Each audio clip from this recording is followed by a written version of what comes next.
the transitus, the passing of this great saint, actually took place on the 3rd of October.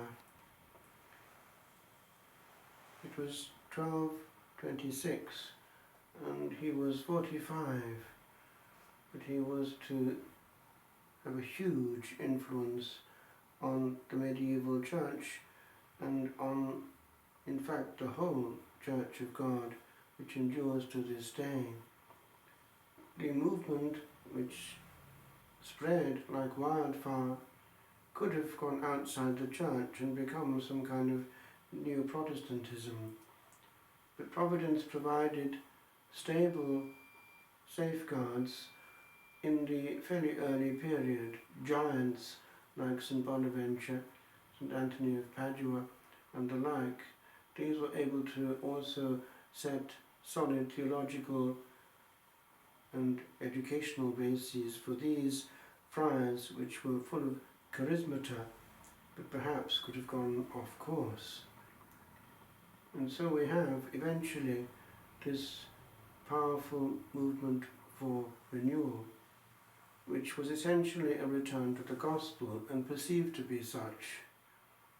Indeed, the attraction was such that the young Anthony of Padua went away from the Augustinian family of Canons Regula and orientated himself towards the life of the pure gospel, as seen in his itinerant preachers, of which he, of course, is one of the best examples, and has something in common with Francis himself, his contact with nature.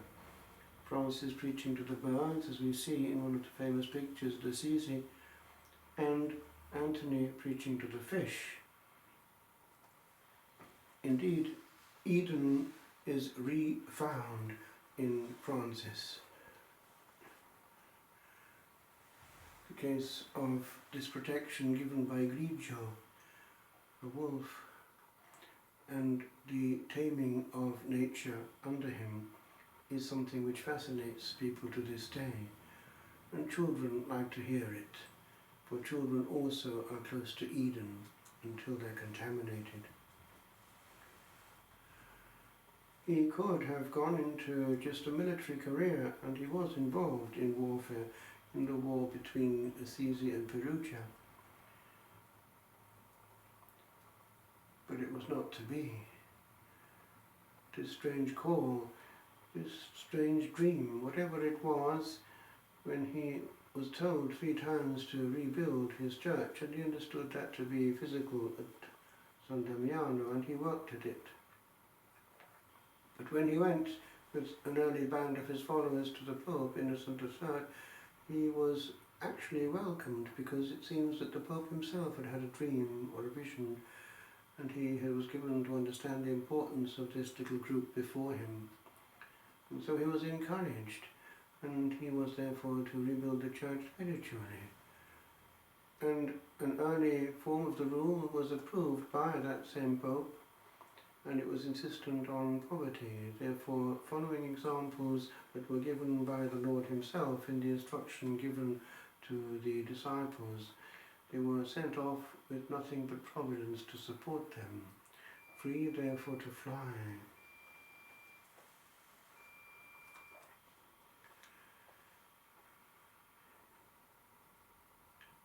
We have 3 phases. The early phase, 1204 to 1209, when we have this simple life, when he dons the garb of a penitent and leads a rather secluded life. Now, this element of seclusion never leaves him entirely. We know that he spent a whole Lent on the island of Trasimene. I was there one time as a novitiate, and it's very secluded. We know also the way in which he was later on to receive mystical graces in solitude.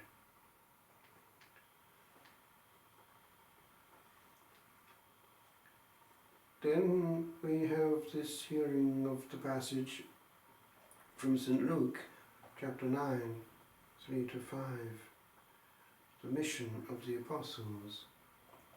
And he realized that his vocation was that of an itinerant preacher. That, by the way, appeals even to evangelicals, and I was attracted to it at the age of 13 because it talks to everyone. It's the gospel in its purity.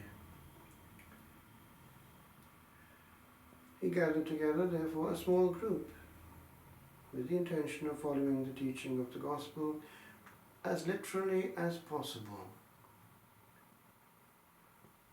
So it was the beginning of the Friars Minor, as we know them. The second period, after the approval of the rule by Pope Innocent III in 1209, goes as far as 1224. So, he and his companions preached the gospel to people of every condition. Desirous of martyrdom, he went to Morocco, Egypt, and finally Palestine, and that is significant.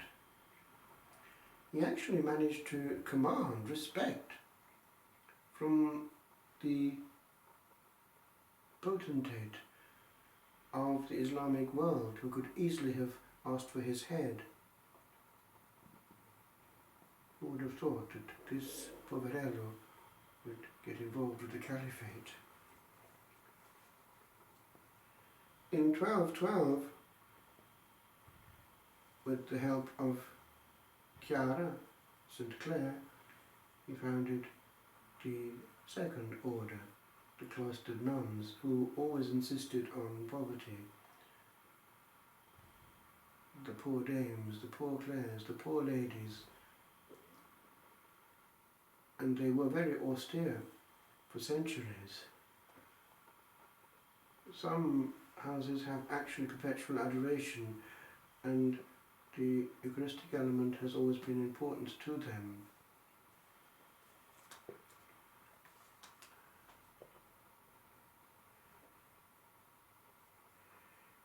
Five Franciscans actually were later martyred in Morocco by the Muslims, and the honouring of these was an influence on the young Anthony.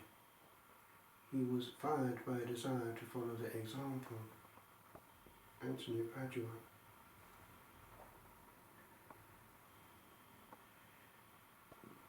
In 1220, he began work on a second version of the rule, because of the desire of some of the friars to relax the vigours of strict poverty, nothing to do with money. In 1223 we have a quaint event. He was involved with the lovely celebration of the Christmas feast, to which he was very devoted, presenting in tableau form a living crib, and he himself sang the gospel. He was therefore a deacon, but out of humility he did not go any higher. Actually, our brethren in Fricole have a living crib at Christmas, but in Italy there are cribs which are living in another sense as well. All over the place they have these models, working models, which show the work and occupations and life of the time. They work very well, just mechanically, on the power of water going around. And it's interesting how people flock to see them in the week following Christmas. There was a very dramatic one close to us at Monte Oliveto.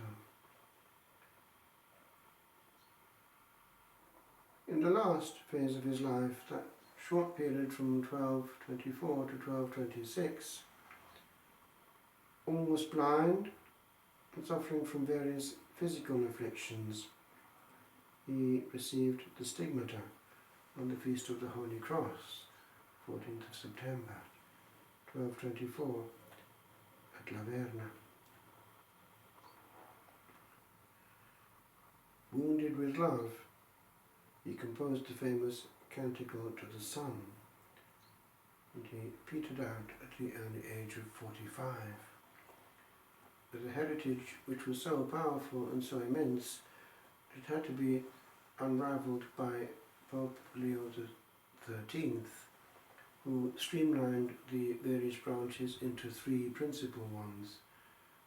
Friars Minor, which would receive the heritage of the old observance in which the great preacher Bernardino of Siena was involved. The conventuals would have a certain monastic style, and the later reform of the Capuchins, in which of course Padre Pio was involved.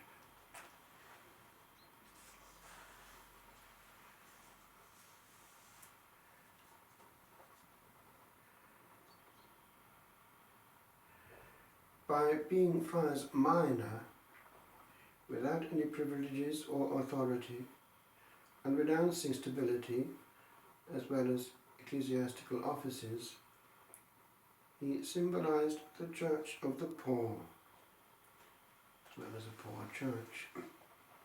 Now, stability was still there with the Premonstratensians, therefore they would die where they made their vows. In the mendicants born at this time, St. Dominic and St. Francis maintained certain monastic elements, but they could be moved from convent to convent.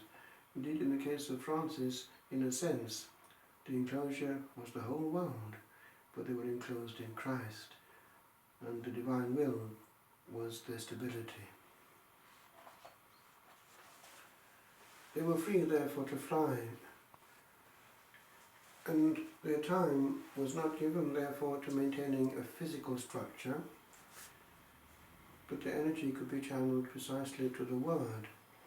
They became important confessors, and they had also powers to absolve certain reserved sins quite often.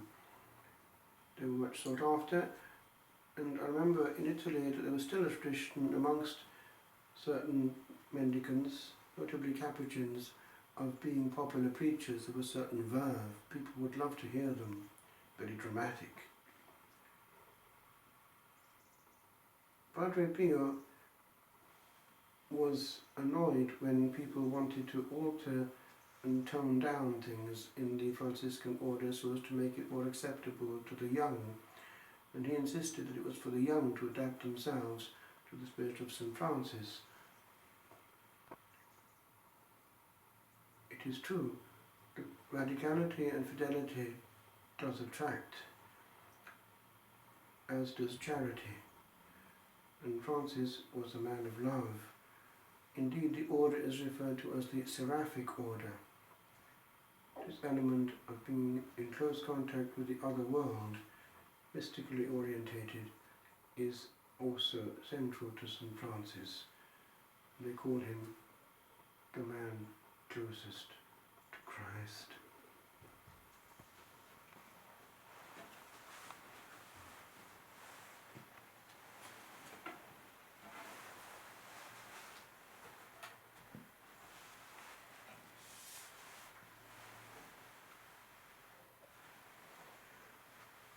Make me a channel of your peace. Where there is hatred, let me bring you love. Where there is injury, your pardon, Lord. And where there's doubt, your faith in you. Make me a channel of your peace. Where there's despair in life, let me bring hope.